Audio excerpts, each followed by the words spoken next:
Assalamualaikum warahmatullahi wabarakatuh. Perkenalkan, nama saya Muhammad Arif Ansyah dengan NIM 240512040999. Kali ini saya akan membahas proyek PBP saya. Di sini saya membuat web portfolio. Di sini di web portfolio ini saya menggunakan Svelte, Kit, dan Tailwind sebagai komponen utama dari pembuatan web ini. Di web ini juga ada 4 halaman utama: halaman home, about, project, dan kontak. Di sini kita mulai dari bagian layout terlebih dahulu. Kalau di Svelte itu ada layout.svelte ini. Ini gunanya adalah mengatur bagian navbar, bagian main section, dan bagian footer. Di sini kalau kita buka di bagian code-nya, kita bisa lihat di sini ada bagian navbar, ada bagian main, dan bagian footer.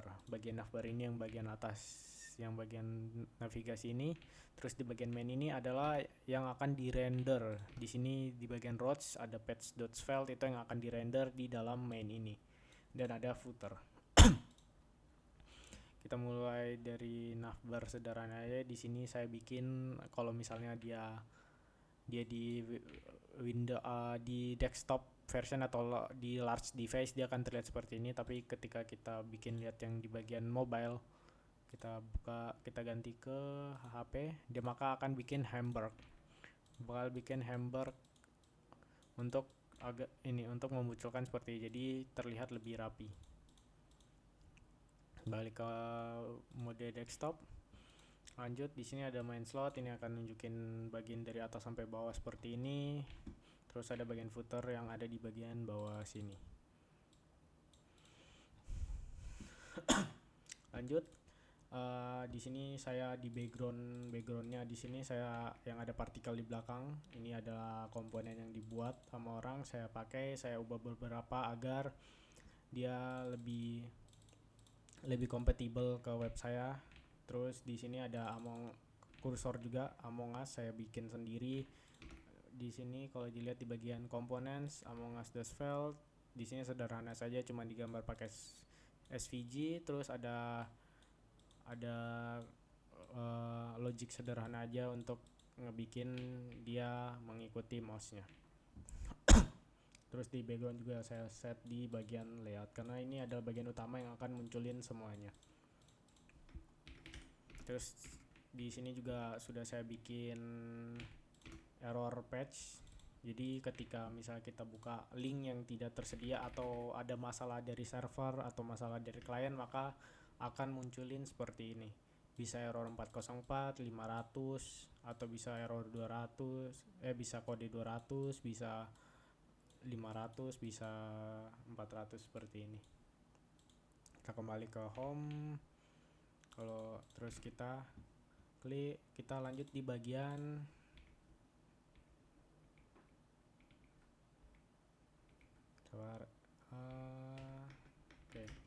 tadi ada sedikit yang keubah. Kita lanjut di bagian home. Di sini kalau kita buka di bagian halaman home itu yang ada di bagian routes paling pertama, dia otomatis jika ditaruh di sini akan jadi home. Lihat di sini ada script yang dijalankan untuk menjalankan beberapa function yang saya pakai di halaman utama. Kita mulai dari yang sederhana saja dulu. Di sini setiap div punya ID sendiri. Oh ya, sebelum masuk ke sana, kita di sini kalau kita lihat ada use interact.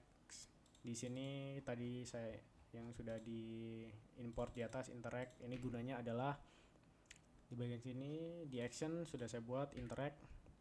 Jadi interact ini ketika kita nge-interact ke bagian section itu, dia bakal nambahin visible di belakang kelasnya, di belakang kelas yang sudah saya buat. Jadi di sini kita bisa dia bakal nge-remove, bakal nge-add. Ini hanya ke remove kalau di setting once, tapi di sini mostly saya saya bikin biar dia nggak once, jadi dia akan muncul terus.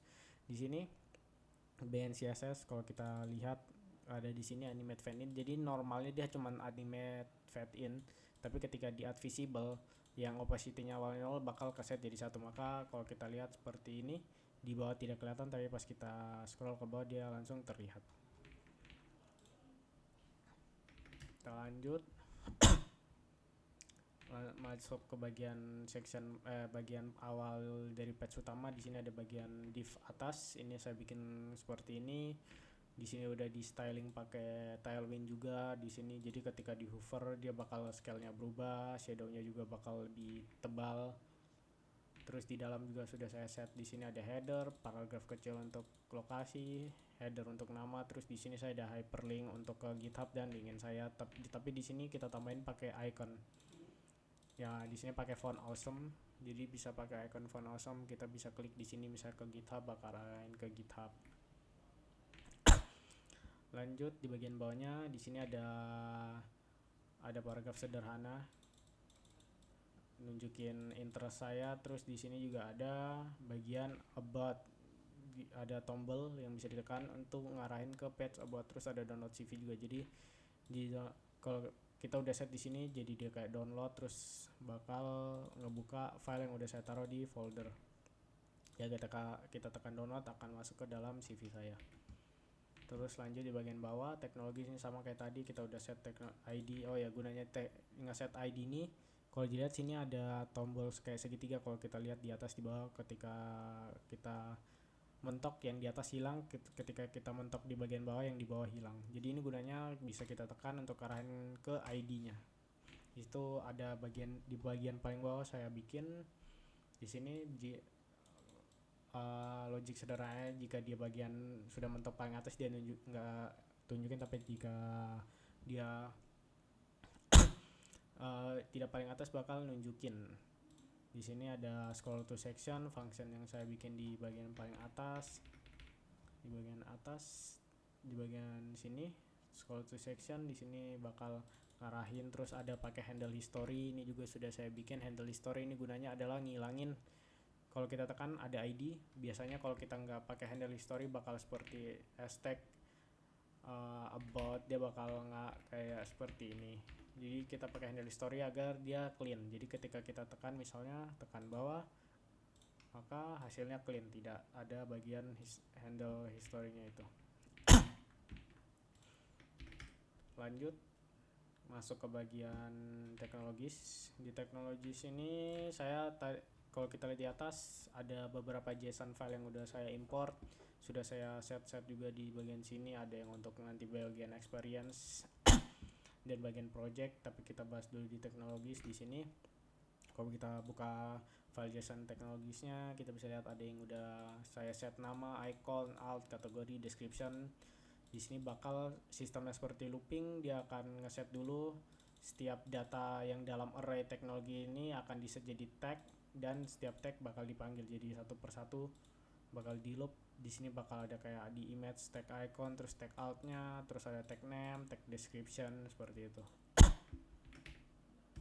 Maka bakal di loop satu persatu seperti ini. Jadi jika saya ingin menambahkan teknologi baru atau menambahkan teknologi baru, atau nanti ada sistemnya sama untuk di bagian experience dan project, tinggal saya tambahkan di file JSON tanpa menggunakan backend yang lebih kompleks. Jadi sistem sederhana. Masuk ke bagian experience, di sini ada di perbedaan bagian, ada tambahan active tab sebelum melakukan each seperti ini. Jadi di active tab ini gunanya, di atasnya ada yang tabs as tab ini gunanya untuk ngeprint bagian tombol active tabnya ini atau ngemunculin di sini. Terus ada bagian active tab. Di sini kita nge-set misalnya active tabnya work, dia maka akan show ini, munculin yang show work experience. Terus yang education bakal show education experience. Ini juga udah di setting di atas bagian sini. Kita bisa lihat, kita pakai filter di sini sesuai kategori. Kita cek satu persatu, ada yang organization, education, work, seperti itu. Kita lanjut. Kalau di sini juga saya di bagian atas tuh udah di slice menjadi hanya nunjukin 3. Jadi kalau misalnya kita lihat di sini hanya 1, 2, 3. Kalau misalnya dia ada lebih, dia bisa kita tekan show more. Tapi misalnya di education di sini cuma tunjukin 2, karena cuma 2 dia nggak akan nunjukin show more, seperti itu. sama dengan yang lain. Jika cuma 3 dia maka tunjukin 3 doang, nggak ada show more. Jika ada lebih bakal ada show more. Masuk ke bagian recent project, ini sebenarnya sama aja kayak tadi, tapi di sini karena hanya sebagai preview jadi saya cuma nunjukin 3 tanpa tunjukin show more karena ada patch khusus untuk project. Bisa ditekan di sini akan ngarahin ke patch project atau bisa tekan di bagian atas akan ngarahin juga.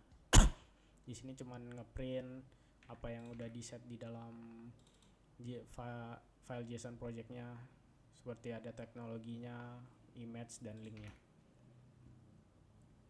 Kita lanjut ke bagian halaman about. Oh ya, sebelum halaman about, di sini di bagian bawah juga ada tombol sederhana cuman menggunakan hyperlink. Terus ada tombol tic-tac-toe juga. Di sini di bagian tic-tac-toe bakal nunjukin jadi di sini ada logic sederhana, kalau ditekan maka akan ngeset true ini dan akan nunjukin div-nya. Jadi kalau terus untuk function sederhana pengecekan apakah tic-tac-toe menang kalahnya di sini handle tic-tac-toe klik. Jadi kalau misalnya sesuai dengan ini kita set pengecekan row call-nya mana yang menang mana yang kalah atau draw.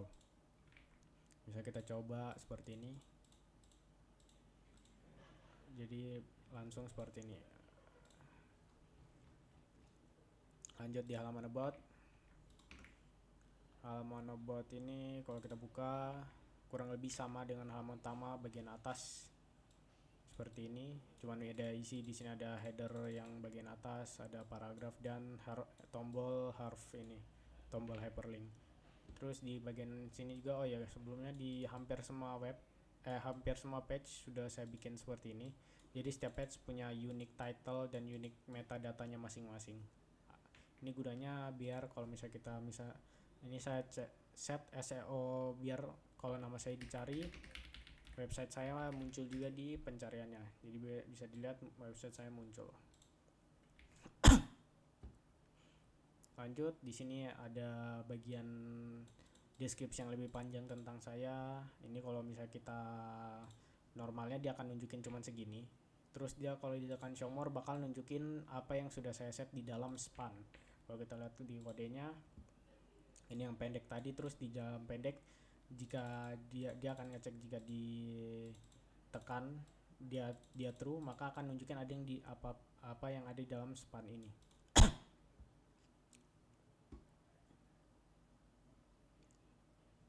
Terus ini sama kayak yang tadi yang experience, sisanya semuanya sama, cuman ada perubahan di bagian atas di bagian sini untuk bagian detail tentang saya. Terus kita lanjut ke bagian kontak.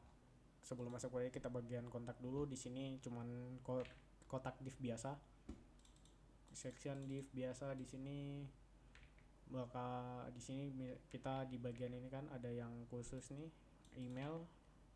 Dia menggunakan huruf mail to. Ini gunanya ketika kita tekan dia akan ngarahin ke aplikasi email atau website email. Jadi di sini kita bisa langsung email. Lalu di sini ada hyperlink biasa, ada yang ngarahin ke GitHub, LinkedIn, X atau Twitter, ada juga ke Instagram.